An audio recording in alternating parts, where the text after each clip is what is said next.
ওমা মা, কি হয়েছে কে? একটু হলুদ দাও না। নেই। সবার মতো একটু ভিডিও বানাবো, দাও না গো। বাবা তো কাল 1 কেজি হলুদ আনলো। তোর ওই দুটো দিদি গ্লাসের মধ্যে হলুদ ঢেলে ঢেলে সব হলুদ শেষ করে দিল। যা, এর হাগা পেয়েছে, হাগি নিয়ে আয় যা। সব আমি করব।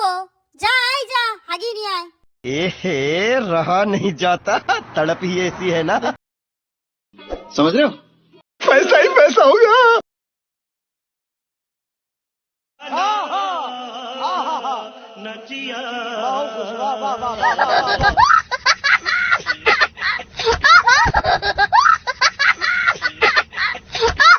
मुझे मारो मारो मुझे मारो मारो। नहीं ये मजाक हो रहा है, एक सेकंड यार, मजाक हो रहा है। क्या सीन है? देखा आपने लापरवाही का नतीजा है।